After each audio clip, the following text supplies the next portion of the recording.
púlpito, confiando en el poder de Dios y en su gran amor. Son dos cosas que tenemos que reconocer. Primero, que Dios todo lo puede hacer, para Él no hay nada imposible. Y segundo, que Dios nos va a responder no porque lo merezcamos o porque tengamos mérito, sino que Dios nos va a responder por su gran amor. Amén. Vamos a orar entonces al Señor. Oremos. Padre que estás en los cielos, ante ti, Señor, nos presentamos esta mañana con el único propósito de adorar y bendecir tu nombre. Señor, queremos reconocer que todas las cosas buenas provienen de ti. Y ahora que nos reunimos, Señor, queremos presentar nuestras peticiones de oración. Tú dijiste que todo lo que pidiéramos al Padre en tu nombre, tú lo harías. Permaneciendo en tu palabra, Señor, y confiando en tu voluntad, en tu sabiduría, ponemos, Señor, cada situación que nuestros hermanos expresan a través de estas notas de oración. Tú, Señor, conocías la situación de mis hermanos antes que las pusieran en estas notas. Pero ahora, Señor, quiero pedirte que tú respondas, trayendo sanidad a los cuerpos, creando órganos nuevos, tejidos nuevos, recuperando, Señor, la salud de tus hijos para que ellos te puedan servir con toda devoción, con toda alegría. Oramos también, Señor, para que tú proveas al necesitado, para que tú, Señor, suplas a aquellos hermanos que están pidiendo una oportunidad de empleo, otros que están iniciando un emprendimiento, aquellos, Señor, que están creciendo en sus negocios. Te pedimos que tú les respaldes. Sabemos, Señor, que tú eres el dueño del oro y la plata, y a ti te ha placido bendecir a tus hijos.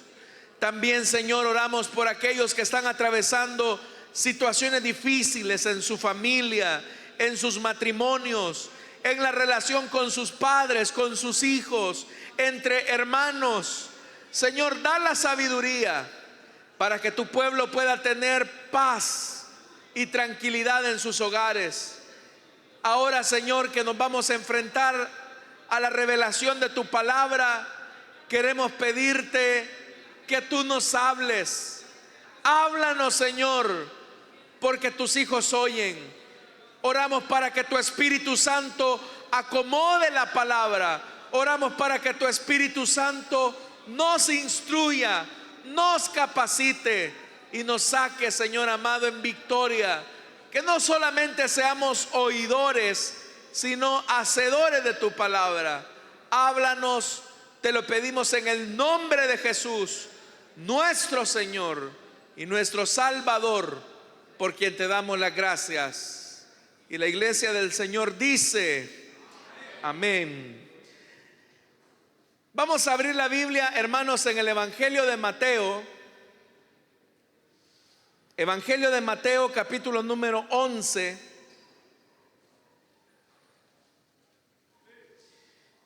Y vamos a leer a partir del versículo número 20.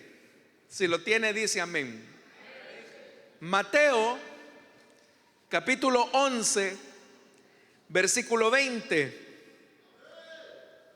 Entonces comenzó Jesús a reconvenir a las ciudades en las que había hecho muchos milagros, porque no se habían arrepentido, diciendo: ay de ti, Corazín, ay de ti, Betsaida, porque si en Tiro y en Sidón se hubieran hecho los milagros que han sido hechos en vosotras, hace mucho tiempo que habrían hecho penitencia, llevando luto y ceniza. Por tanto os digo que en el día del juicio será más tolerable el castigo para Tiro y para Sidón que para vosotras. Y tú, Capernaum, que te encumbras hasta el cielo, hasta el Hades serás precipitada, porque si en Sodoma se hubiera hecho los milagros que se han hecho en ti, habría permanecido hasta el día de hoy. Por tanto os digo que en el día del juicio será más tolerable el castigo para la tierra de Sodoma que para ti. Hasta ahí dejamos la lectura, hermanos. Tengan la bondad de sentarse, por favor. Hermanos, estas palabras que acabamos de leer fueron pronunciadas por el Señor Jesús en un momento en el que su ministerio estaba en pleno desarrollo. Jesús, hermanos, había prácticamente dirigido su labor misionera en las regiones del norte de Israel. Por eso es que las ciudades que acá se mencionan, algunas de ellas, corresponden precisamente a esas zonas comúnmente conocidas como Galilea, Capernaum, que pertenecía a esa región de Galilea, y eran, hermanos, zonas muy empobrecidas. Israel estaba básicamente sometida al dominio de los romanos, y eso había producido enormes desigualdades sociales, condiciones de pobreza, momentos, hermanos, en los que la gente tenía que prácticamente sobrevivir. Cuando una región o un país no tiene las condiciones mínimas de dignidad, de subsistencia, eso, hermanos, no solamente tiene afectaciones de tipo económicas, sino que una sociedad, por ejemplo, que está mal alimentada, desarrolla enfermedades.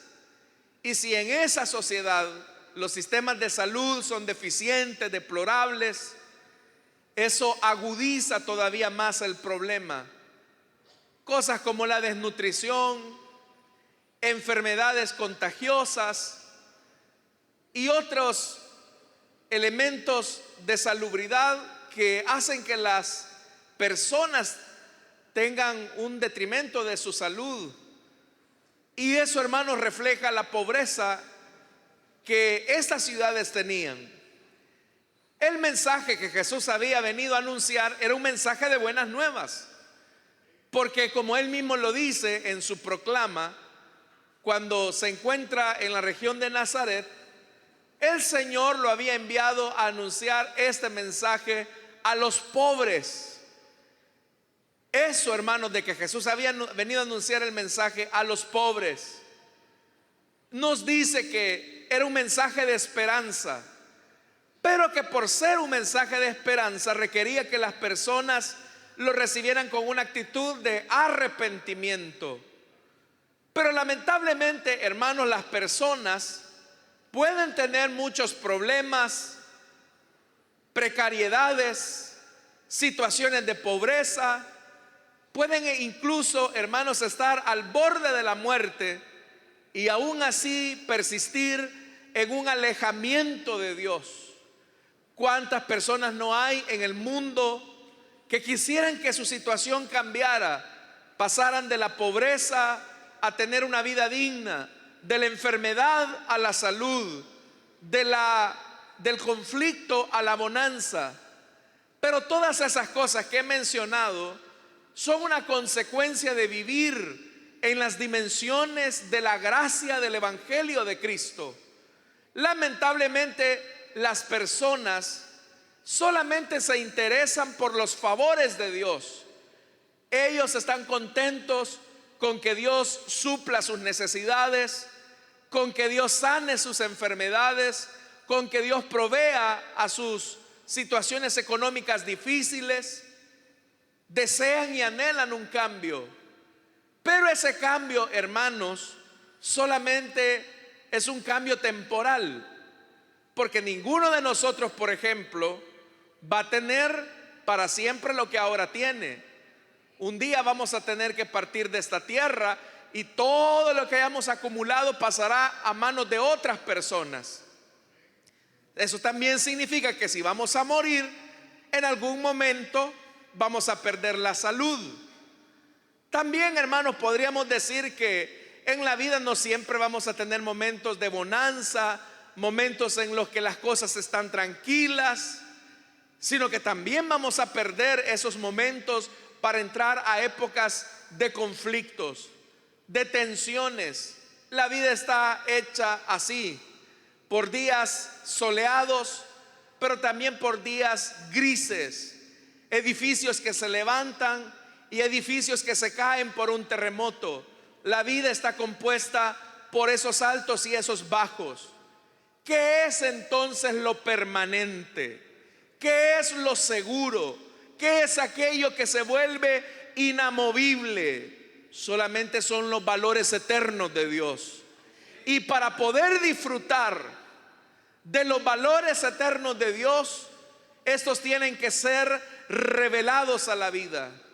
En aquella ocasión, cuando Jesús estaba en Cesarea de Filipo, Él le pregunta a sus discípulos: ¿quién dice la gente que soy yo? Las opiniones fueron muchas. Mira, Jesús, algunos dicen que tú eres Jeremías, otros dicen que tú eres Juan el Bautista, otros dicen que eres alguno de los profetas que ha resucitado. Las opiniones eran variadas, y aunque todas ellas eran buenas y eran positivas, no lograban expresar la verdad de una revelación necesaria que les permitiera tener la permanencia de la verdad del Evangelio. Por eso es que la pregunta se dirige de manera personal y puntual a cada uno de los discípulos, y Jesús les pregunta: ¿y ustedes que han caminado conmigo, que me han escuchado, que han sido testigos, quién dicen ustedes que soy yo? Y Pedro, hermanos, responde con una actitud de fe, de manera determinante, diciendo: tú eres el Cristo, el Hijo del Dios viviente. Y Jesús le dice: bienaventurado eres tú, hijo de Jonás, porque esto no te lo reveló carne ni sangre, sino que mi Padre que está en los cielos. Él te lo ha revelado, Él te lo ha manifestado. Pero comparemos las cosas. Humanamente hablando, ¿qué tenía Pedro? Nada. Apenas era un pescador, había sido un pescador recientemente, había dejado las redes. Vivía en una condición de mucha pobreza. Pedro era simplemente un pescador. Y humanamente podríamos haber dicho: Pedro no tenía mucho. Pero sin embargo, ese hombre que aparentemente no tenía mucho, lo tenía todo. Tenía lo necesario, tenía lo que realmente es permanente y no perecedero. Tenía la verdad y la revelación de Dios en su vida.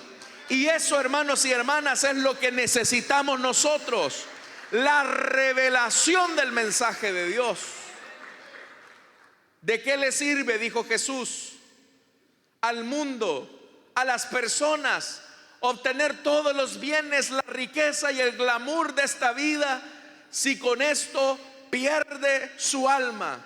Si con esto pierde lo más valioso de la eternidad, lo revelado por Dios. Es que la revelación de Dios cambia el sentido, el propósito, el destino de nuestra existencia.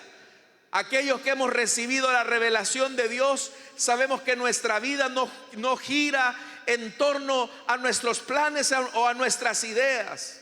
Aquellos que hemos recibido la revelación de Dios, entendemos que el propósito supremo de la existencia humana no es acumular riquezas, no es ostentar los bienes perecederos de este mundo, sino que el propósito de nuestra existencia es cumplir el pleno reconocimiento de Jesús en nuestra vida, para que hayamos sido encontrados fieles ante el Señor. Ese es el sentido de la vida. El sentido de la vida del cristiano es que lo revelado nos lleva a actuar en consonancia a esa revelación. Dios nos revela su palabra para que simplemente acumulemos información en nuestra cabeza. Dios nos revela su palabra para que tengamos conocimientos teóricos de una fe antigua. La revelación de Dios siempre nos impulsa a un cambio sustancial en la vida. Si Dios hoy está hablando con usted, es porque Él espera que al salir de este lugar usted no diga: estuvo bien el mensaje, estuvo bonito, qué bien, venimos al próximo culto. Como dijo alguien, cada vez que nos congregamos, el propósito de adorar al Señor o reunirnos el día domingo o cualquier día de la semana es tener un diálogo con Dios. Esto no es un monólogo, esto es un diálogo. Hace un momento nosotros iniciamos este diálogo cuando comenzamos a reconocer su grandeza, cuando comenzamos a reconocer su sacrificio. Comenzamos a decirle: Señor, gracias. Señor, si no hubiese sido por ti, yo no hubiese estado en este lugar. Señor, quiero reconocer tu gran amor y tu misericordia por mí. Es un diálogo en el que estamos expresando a Dios nuestra gratitud, y ese diálogo comienza con nuestra alabanza y adoración. Por eso, ¿quiénes son los que pueden iniciar ese diálogo con Dios? Aquellos que son adoradores. ¿En qué? En espíritu y en verdad. Note la combinación. Está hablando y diciendo en espíritu y en verdad. ¿Qué significa eso de espíritu y verdad? A lo que Jesús hizo referencia allá en el Evangelio de Juan, capítulo número 4. Que los únicos que pueden adorar a Dios son aquellos que han nacido de nuevo a partir de la experiencia revelada del Espíritu Santo, en el que entendemos que Jesús es el Señor y Salvador de los hombres. Pero también dice algo más: en espíritu y en verdad. Dios revela su verdad y espera que nosotros caminemos en esa verdad. Dios no quiere que usted simplemente sepa qué es lo bueno y qué es lo malo, porque los inconversos, los que no conocen de Cristo, ellos saben qué es lo bueno y qué es lo malo. Dios les ha dado conciencia. Pero ¿por qué si saben lo que es malo terminan haciéndolo? ¿Por qué si saben qué es lo bueno terminan desechándolo? Porque si la revelación de Dios no lo lleva a un cambio, a una transformación, es tanto como que le estemos dando la espalda a Dios y estemos ignorando esta conversación que Él está queriendo tener con nosotros. Por eso es que el culto es un diálogo. Comenzamos en un momento de adoración reconociendo la grandeza de nuestro Dios. Pero cuando viene la palabra, cuando viene la predicación, es Dios el que va a responder a nosotros. Es Dios el que nos va a decir: hijo, hija, esto requiero de ti. Hijo, hija, eso es lo que te quiero dar. Hijo, hija, eso es lo que yo quiero hacer en ti. Pero vea que es un diálogo. Es un diálogo y es una conversación con Dios. ¿Qué hacemos cuando Dios revela su mensaje a través de su palabra? Él lo que espera es que tengamos una actitud de arrepentimiento, de cambio. Dios no quiere y no se conforma con tener espectadores en una iglesia. Dios no quiere gente que se amontone en los edificios, así sean lujosos o muy precarios, simplemente para escuchar el discurso de un hombre. Cuando Dios nos invita a reunirnos en un lugar como este, es porque Él espera un cambio en nuestra vida, algo que marque un antes y un después. Si usted sale igual de este lugar, habrá venido a perder su tiempo. Si usted simplemente se conforma con cumplir una cuota religiosa, mi estimado, mejor hubiera sido que se quedara en casa. Pero si hemos venido a este lugar, es porque queremos que Dios nos hable. ¿Sí o no, hermanos? Es porque queremos que Dios nos hable. Por eso tenga cuidado a quien le presta los oídos. Tenga cuidado donde escucha, donde se alimenta espiritualmente. Detrás de muchos púlpitos hay una gran sequía espiritual, porque son prácticamente palabras de empoderamiento. Tú puedes lograr esto, vas a lograr aquello, pero no vamos a tener la bendición de Dios. No vamos a ver tiempos mejores sin arrepentimiento. Dios nos ha dado, hermanos, la oportunidad esta mañana de leer su palabra y de escudriñar en ella. Vea lo que dice en el versículo 20. Entonces comenzó Jesús a reconvenir a las ciudades en las que había hecho muchos milagros. Jesús había llenado esas ciudades de milagros. Ciegos que veían, sordos que oían, paralíticos que andaban, leprosos que eran curados. ¿Cuántos milagros Jesús no había hecho en estas ciudades? Ahí dice muchos. ¿Cuántos hemos recibido bendiciones de parte de Dios? Mire cuántos milagros ha hecho el Señor en nosotros. Muchos, muchos ha hecho el Señor. Y sabemos que la procedencia de esos milagros, de esos bienes, de esos dones, vienen de Él. Como dice Santiago, todo don y toda dádiva y todo don perfecto proviene del Padre de las luces. Proviene de nuestro Dios. Pero cuando Dios nos bendice, cuando Dios revela su misericordia a través de una sanidad, cuando Dios revela su amor a través de una provisión, cuando Dios revela su bondad a través de una familia que va caminando, que es saludable, el que espera de nosotros, Él espera que tengamos una actitud de arrepentimiento. Por eso es que dice la palabra que comenzó a reconvenirlos, porque no se habían arrepentido. Qué triste es que Dios llene de bendiciones a una familia y sigan obstinados en su maldad. Qué triste es cuando Dios bendice a un país y siguen en la necedad de su pecado. Qué triste es, mi amigo, mi amiga que me escuchas esta mañana, que Dios te haya dado el milagro de la vida, que Dios te haya bendecido quizás para que puedas desarrollarte profesionalmente, teniendo una familia, teniendo quizás las condiciones dignas para salir adelante, y aún así tú le das la espalda al Señor.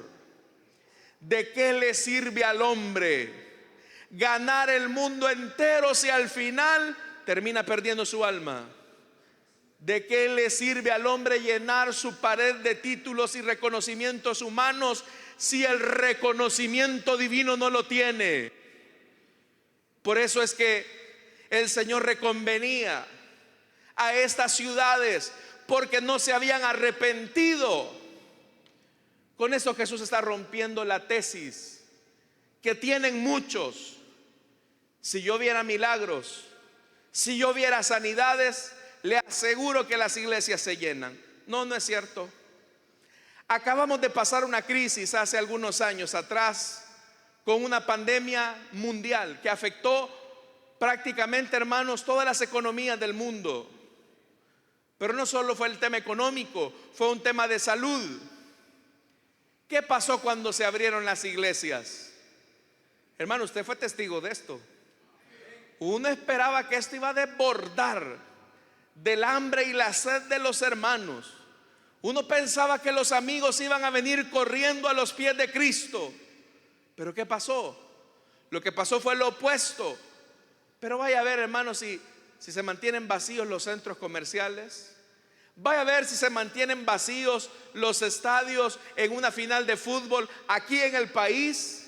Vaya a ver, hermano y hermana, cómo están las cosas en el comercio. La gente sigue igual, como que si no ha pasado nada. La gente sigue su ruta pensando que la vida les pertenece. Pero el día que el que esté sentado en el trono decida cerrarnos el oxígeno, hasta ahí llegamos, mi estimado. La vida no es nuestra, la vida le pertenece al Dios que sopló aliento de vida en cada ser humano. Y si estamos de pie, es tan solo por su gracia y su bondad. todas esas bendiciones, todas esas dádivas eran para producir un arrepentimiento. Pero el Señor sentencia a estas ciudades y les dice: ay de ti, Corazín, ay de ti, Betsaida. Y hace la comparación, porque si en Tiro y en Sidón, Tiro y Sidón eran las ciudades donde había nacido el culto a Baal, donde había, hermanos, un paganismo impregnado, según lo relata el Antiguo Testamento. Pero vea lo que dice: porque si en Tiro y en Sidón se hubieran hecho los milagros que han sido hechos en vosotras, hace mucho tiempo que habrían hecho penitencia llevando luto y ceniza. Hace mucho tiempo se hubieran arrepentido. Pero ustedes, llenos de bendiciones, llenos de milagros, persisten en la necedad de vivir sin Dios.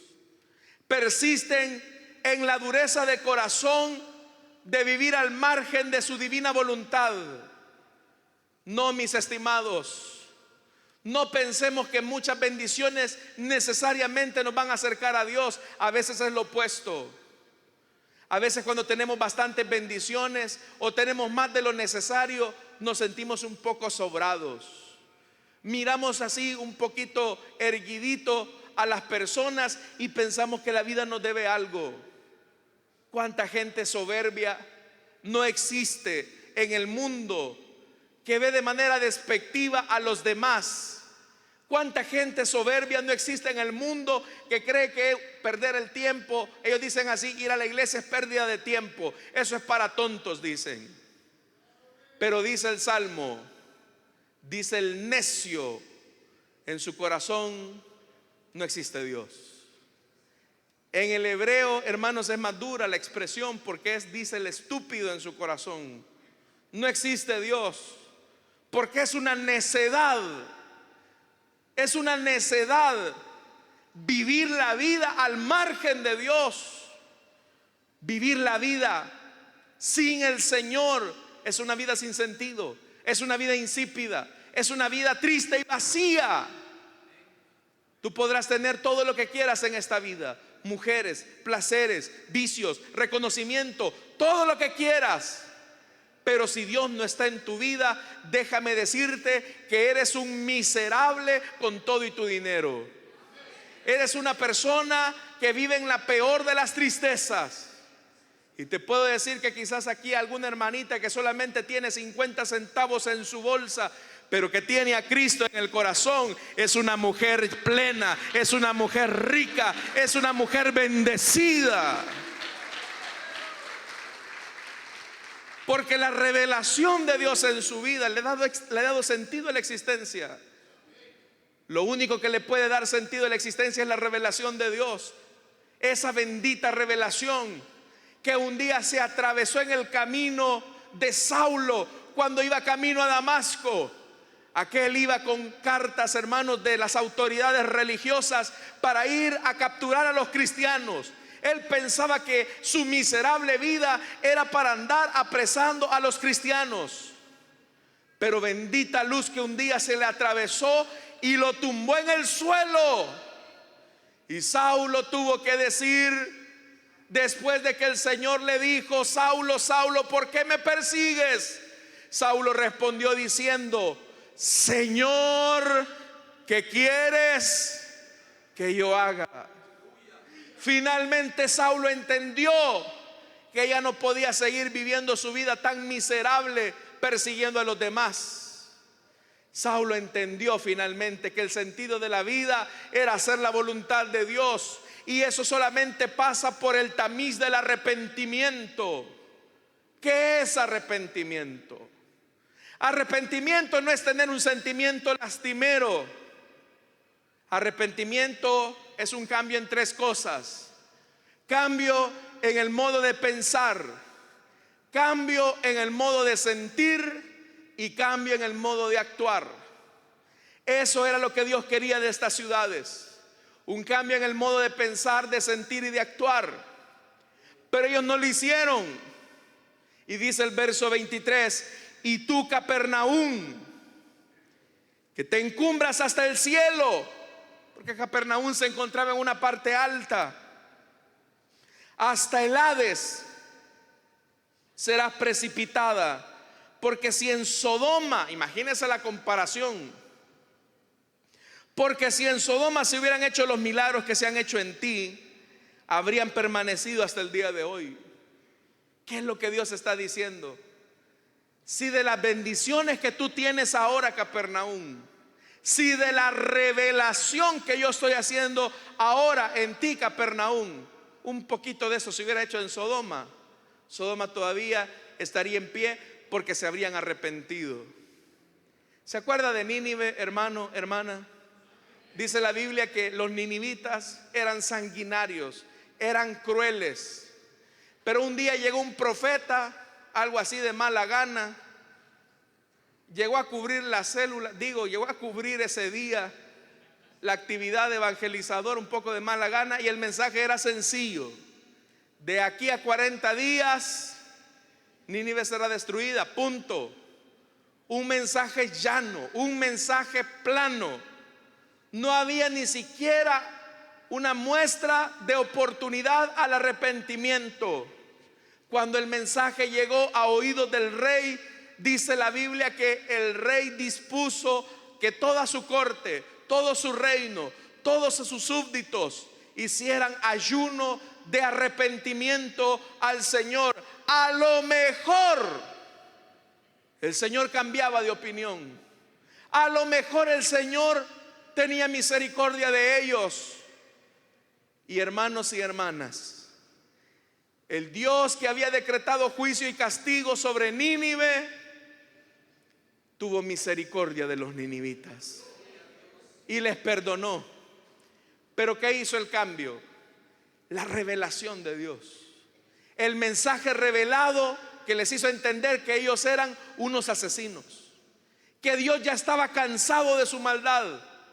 Ellos entendieron ese mensaje y respondieron a esa revelación, respondieron al mensaje con arrepentimiento. De igual manera, esta mañana el Señor nos entrega su palabra, porque Él anhela, Él desea que nosotros procedamos al arrepentimiento. No quiere que simplemente vengamos a llenar una silla en una iglesia para seguir en la misma vida arruinada y acabada al salir de este lugar. Dios no quiere eso. Dios desea arrepentimiento. Pero vea la comparación. Dice más: por tanto os digo que en el día del juicio, o sea que todos vamos a ser juzgados. Sí, Dios va a juzgar nuestras vidas. Dice: será más tolerable el castigo para la tierra de Sodoma que para ti. Porque los sodomitas no sabían nada de quién era el Dios de Israel. No tenían ni conocimientos mínimos. Pero ¿y usted? Usted muchas veces se llena la boca diciendo: tengo tantos años de estar en la iglesia, a mí desde chiquito me traen acá. No, si mi papá es el coordinador. No, si mi mamá es la hermana diaconisa que más años tiene en la iglesia. Eso no sirve de nada delante de Dios. Eso pesa menos que un comino delante de Dios. Porque delante de Dios lo único que vale es un corazón arrepentido.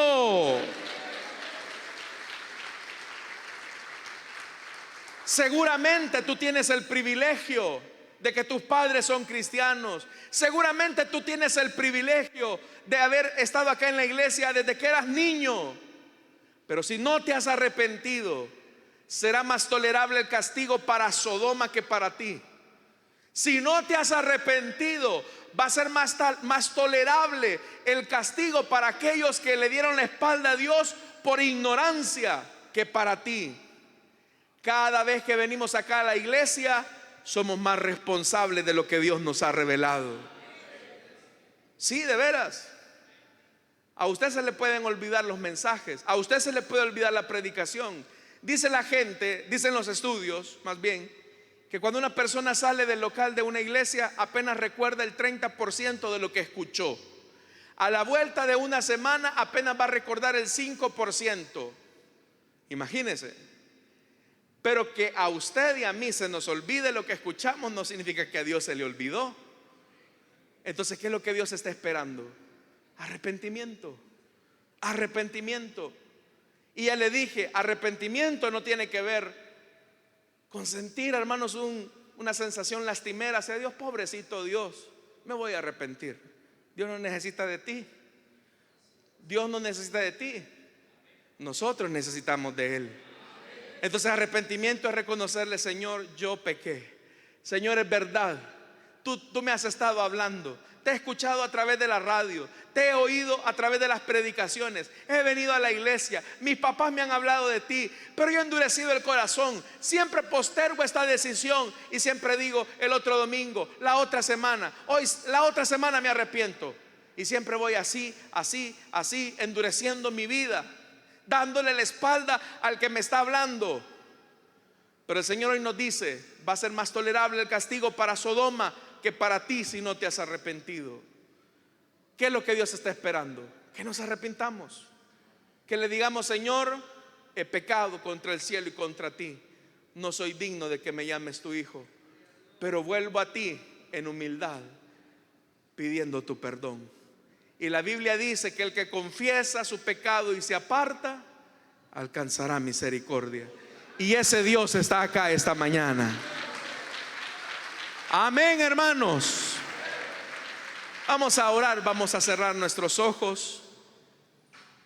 Y teniendo nuestros ojos cerrados, quiero hacerle una invitación a usted, amigo, amiga, que ha escuchado este mensaje. ¿Quieres entregarle tu vida a Cristo? Esta es la mañana para que tú tomes la decisión. Si hay alguien esta mañana que desea entregarle su vida a Cristo, póngase en pie ahí en el lugar donde está. Ahí habrá un hermano, una hermana que muy gentilmente va a orar por usted. Si hubiese alguien que desea entregarle su vida a Cristo, que desea aceptar a Cristo como su Señor y su Salvador, póngase en pie. Él solamente pide que usted se arrepienta, porque un día todos seremos juzgados. Delante de Dios todos seremos juzgados. Entonces el Señor hoy nos dice: arrepentimiento es lo que pido de ti. Si hay alguien esta mañana que desea pedirle al Señor perdón, póngase en pie. Vamos a orar. Incluso si hubiese alguien que desea reconciliarse, que siente que se alejó del Señor, también le invito para que se ponga de pie. Ahí habrá un hermano o una hermana que va a orar por usted. Venga. ¿Quiere entregarle su vida a Cristo? ¿Quiere reconciliarse? Póngase en pie. No se conforme con tener una vida religiosa. No se conforme con venir a una iglesia solamente. Dios pide un cambio en nuestra vida. Este es un diálogo. Él ha revelado a su Hijo Jesús y somos responsables de esa revelación. No basta solamente con tener conceptos en la cabeza. Es importante arrepentirnos. Arrepentíos y convertíos, porque el reino de Dios se ha acercado. ¿Hay alguien? Amada iglesia, ayúdame a orar, por favor, para que el Señor toque las vidas, porque muchos están batallando ahí en sus asientos. ¿Habrá alguien? Te estamos esperando a ti, muchacho. A ti, señorita. Ya no postergues esta decisión. Ya no postergues esta decisión. ¿Habrá alguien?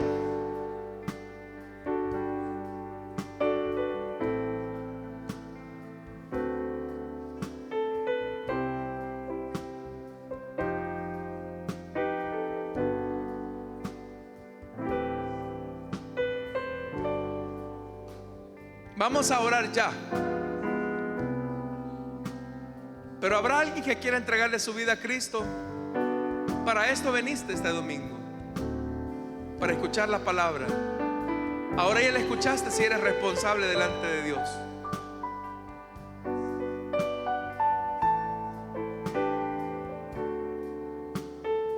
Vamos.